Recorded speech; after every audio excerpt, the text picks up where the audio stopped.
Hello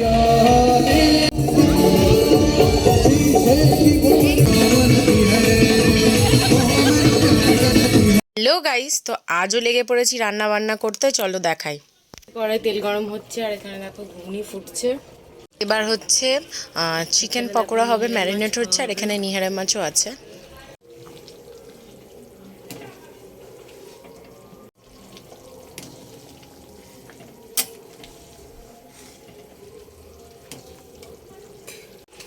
এবার একটু পেঁয়াজ দিয়ে দিতে,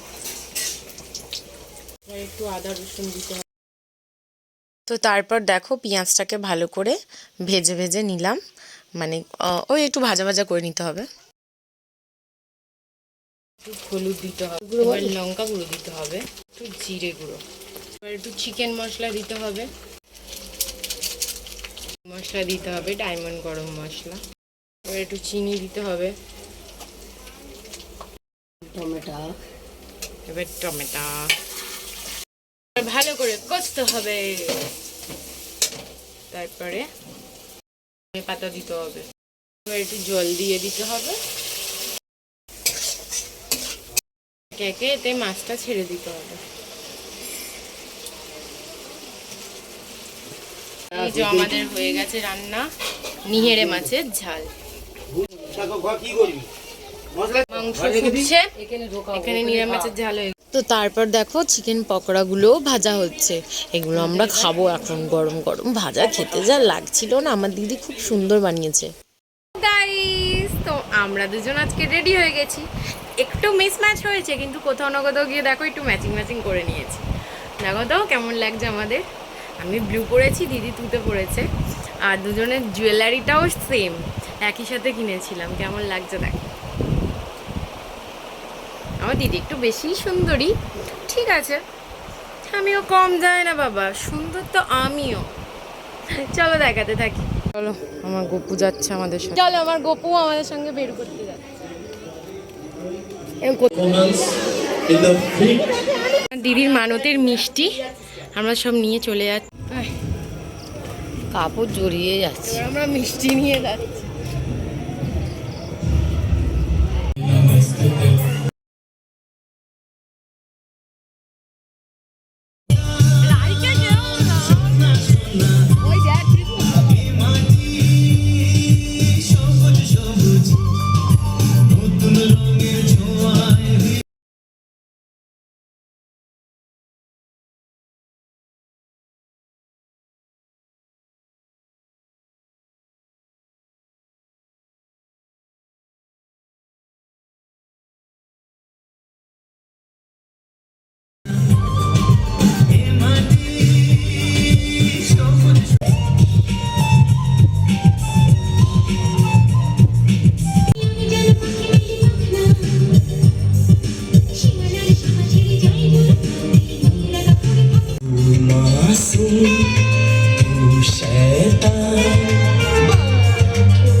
সত্যি আমাদের মাকে যে যা চাই তার চাওয়াটা মা পূরণ করে, যদি মন থেকে ডেকে থাকুন মা কেন পূরণ করবে না। তো আমার দিদির খুবই শরীর খারাপ ছিল, আমরা খুব মন থেকে চেয়েছিলাম মা যেন ভালো হয়ে যায়। আর এই যে ছবিটা দেখছো, ওই পুচকু বোনটা এঁকেছে। আর যাই হোক, আমার দিদি এখন সুস্থ, তাই জন্য মায়ের কাছে মানতের মিষ্টি দেওয়া হয়েছে। আমরা প্রতি বছর কিছু না কিছু দুই বোন দিয়েই থাকি।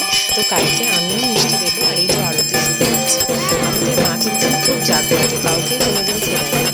শুধু একটাই কথা, মন দিয়ে মাকে ডাকতে হবে। ডাকার মতো মাকে ডাকলে মা কেন সাড়া দেবে না? মা তো সবার ডাকে সাড়া দেওয়ার জন্যই আসে মানুষটা। তো আমি আশা করি তোমরা সবাই যার যার মনস্কামনা মায়ের কাছে যাবে। আর দেখছি এবছর কত শাড়ি পরেছি, এই সব শাড়ি কিন্তু সবার ভক্তরাই দিয়েছে। পুজোর আগের দিন মানে মা যখন আসবে তখনই ঠাকুরকে মশাইকে ঠাকুর শাড়িগুলো দিয়ে যেতে হয়। আর নতুবা যখন ঠাকুর সাজানো হবে সেদিন নিয়ে যেতে হয়।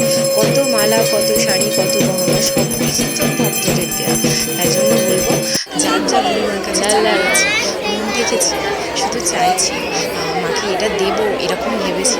তো এখানে দেখো এবারে ওরা বাতাসা বিড়ি করার পর আমার দিদি একটার পর একটা ট্রে নিয়ে গিয়ে এবার মিষ্টি দিচ্ছে।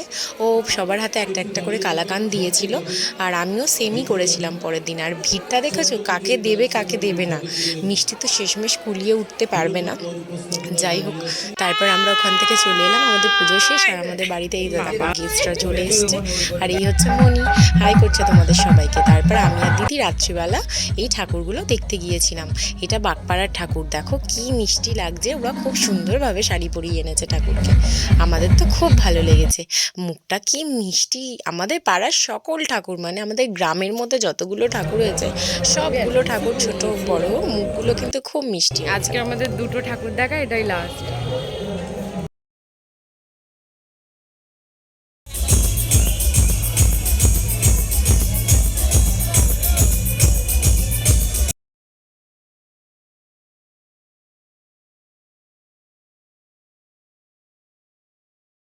চলো পরের দিনও সকাল সকাল দেখো আমি পুজো সেরে নিয়েছি। আমার গপুকে সকালের ভোগে প্রসাদে আমি চকলেট দিয়েছি।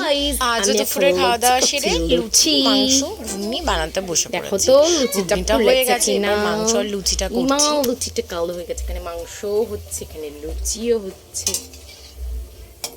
আমার রান্না তো পাউরি हो रही है।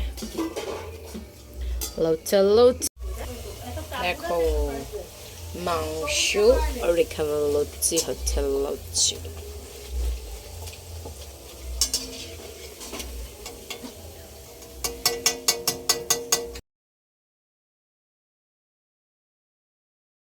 আমি গপু দিদি আর কিট্টু বেরিয়ে পড়েছি। ওই যে দিদি আমার মিষ্টিগুলো নিয়ে যাচ্ছে, আমি গপুকে আর এই যে কিট্টু আজকের আমরা কিন্তু একসাথে আরতি দেখবো। ওকেও বসিয়ে নিয়েছি, দেখো তো ও তো একদমই বুঝতে চাইছে না, লজ্জা পাচ্ছে, তারপরে বসিয়েছি। আর মায়ের কাছে আজকের এই জবার মালাটা পড়েছে, তো গলা থেকে তো পরা যাবে না, ওই জন্য লাঠি দিয়ে মায়ের হাতের ওপর থেকে পরিয়ে দেবে। আর পরে মালা দিলে না এটাই প্রবলেম, যদিও বা ওই মালাগুলো শুকনো হয়ে যায়, তাই নতুন নতুন মালা পরলে ভালো লাগে, কিন্তু এটাই প্রবলেম। এবছর মায়ের এক গাঁদার মালা দেখতে পাচ্ছ না, কারণ একটা বড় গাঁদার মালা পড়েছিল, গলায় একটু ছিল, ওটা না কেটে পড়ে গেছে। যাই হোক, তারপর এরকম এই যে দেখো আমরা সবাই বসে পড়েছি, ওর পুচকুটাও বসে পড়েছে আমার দিদি।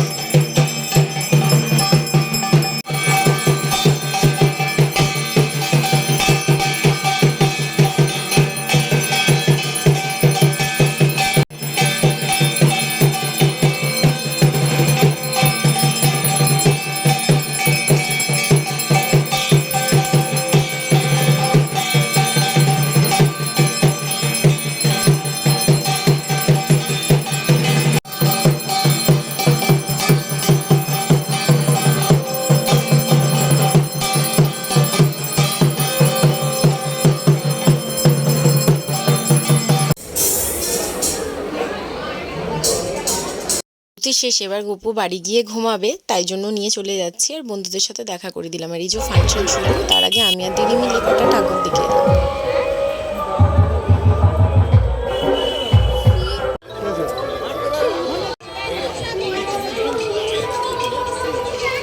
এটা রথতলার ঠাকুর।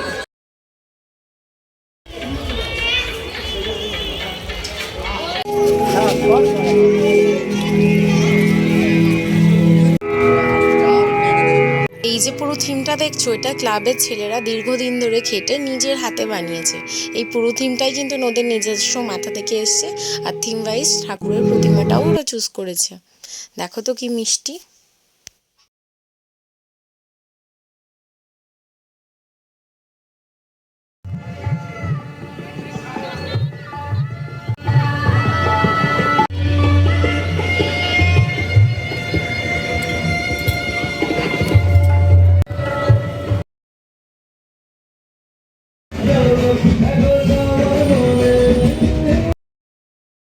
দিনেও গানের অনুষ্ঠান হয়েছে, আর এই বছর আমাদের ফাংশনে আরফিন রানা এসেছে, তো ওখানে আছে, আমরা চলে এসেছি এখন অনুষ্ঠান দেখতে।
Thank you so much. দাদাদের রিকোয়েস্ট আর একটা গান, চলো সবাই মিলে নাচবো তো।